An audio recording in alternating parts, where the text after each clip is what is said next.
Hi friends, ഇന്ന് ഒരു chicken ബിരിയാണിയുടെ റെസിപ്പിയാണ് ഷെയർ ചെയ്യുന്നത്.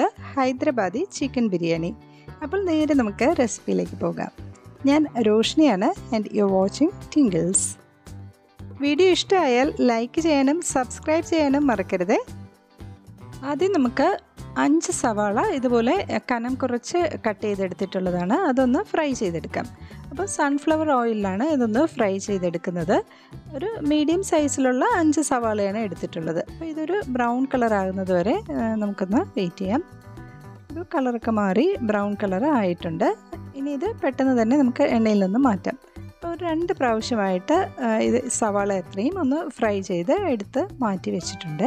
ഇനി 1 കിലോ ചിക്കൻ കഴുകി വൃത്തിയാക്കി എടുത്തിട്ടുണ്ട്. ഇതിലേക്ക് 1 ടേബിൾ സ്പൂൺ സാധാരണ മുളക് പൊടി, 1 ടേബിൾ സ്പൂൺ കാശ്മീരി മുളക് പൊടി, കാശ്മീരി ചില്ലി പൗഡർ ഇല്ല എങ്കിൽ 1.5 ടേബിൾ സ്പൂൺ സാധാരണ മുളക് പൊടി ചേർത്താൽ മതി, 1 ടേബിൾ സ്പൂൺ മല്ലിപ്പൊടി, 1 ടീസ്പൂൺ മഞ്ഞൾപ്പൊടി, ഗരം മസാല 1.5 ടീസ്പൂൺ.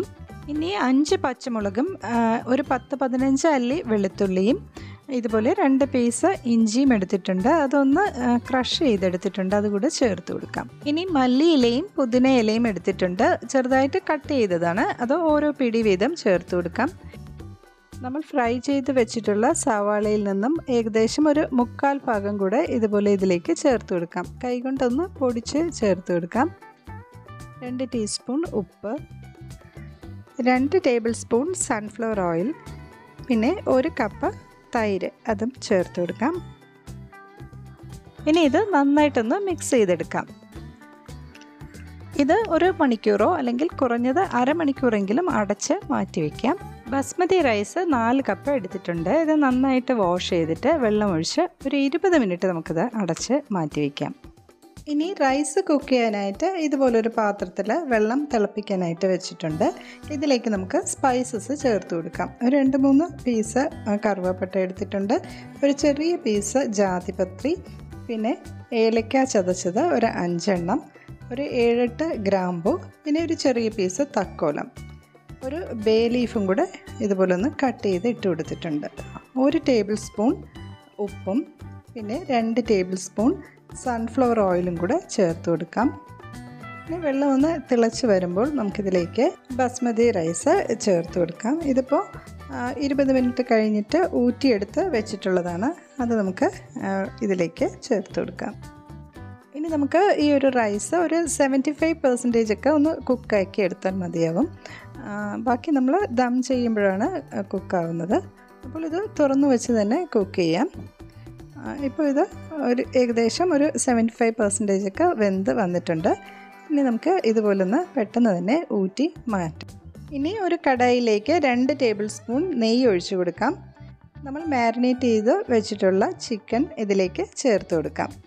ഒന്ന് മിക്സ് ചെയ്തിട്ട് ഹൈ ഫ്ലെയിമിൽ 10 മിനിറ്റ് ഇത് കുക്ക് ചെയ്തെടുക്കാം. അപ്പോൾ നമുക്കിത് അടച്ച് വെച്ച് കുക്ക് ചെയ്യാം. ഇടയ്ക്കിടയ്ക്ക് ഒന്ന് തുറന്ന് 1-2 പ്രാവശ്യം ഒന്ന് മിക്സ് ചെയ്ത് കൊടുത്താൽ മതിയാവും. ഇപ്പോൾ ഒരു 10 മിനിറ്റ് ആയിട്ടുണ്ട്. ഇത് മതിയാവും. ഇനി നമുക്ക് ഫ്ലെയിം ഓഫ് ചെയ്യാം. ഇനി ദം ചെയ്യാനായിട്ട് ചൂട് കട്ടിയുള്ള ഒരു പാത്രത്തിലേക്ക് ഈ ചിക്കൻ മാറ്റിയിട്ടുണ്ട്. ഇനി നമ്മൾ കുക്ക് ചെയ്ത് ആ ഒരു റൈസ് കൂടെ ഇതിൻ്റെ മുകളിലായിട്ട് ഇങ്ങനെയൊന്ന് ഇട്ട് കൊടുക്കാം.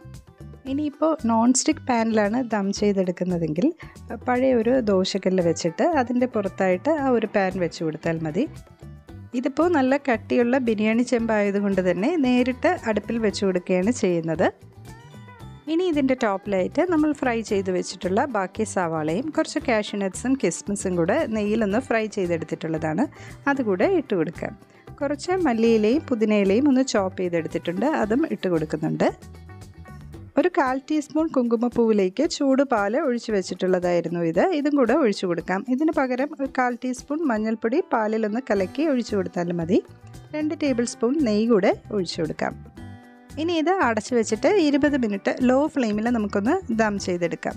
അപ്പോൾ ഇതുപോലൊരു വെയിറ്റ് വെച്ച് കൊടുക്കുകയാണെങ്കിൽ സ്റ്റീം പുറത്ത് പോകാതെ ഇരിക്കും. 20 മിനിറ്റ് കഴിഞ്ഞിട്ട് ഫ്ലെയിം ഓഫ് ചെയ്യാം. എന്നിട്ട് 1 മണിക്കൂർ അല്ലെങ്കിൽ അരമണിക്കൂറെങ്കിലും കഴിഞ്ഞിട്ട് നമുക്കിതൊന്ന് തുറക്കാം. അപ്പോൾ നമ്മുടെ ബിരിയാണി നന്നായിട്ട് വന്നിട്ടുണ്ട്. ഇത് നന്നായിട്ടൊന്ന് മിക്സ് ചെയ്തിട്ട് സെർവ് ചെയ്യാം. അങ്ങനെ നമ്മുടെ ഹൈദരാബാദി ബിരിയാണി റെഡി ആയിട്ടുണ്ട്. വലിയ ബുദ്ധിമുട്ടൊന്നുമില്ല തയ്യാറാക്കി എടുക്കാനായിട്ട്. അപ്പോൾ വീഡിയോ ഇഷ്ടമായെങ്കിൽ ഒന്ന് ലൈക്ക് ചെയ്യണേ.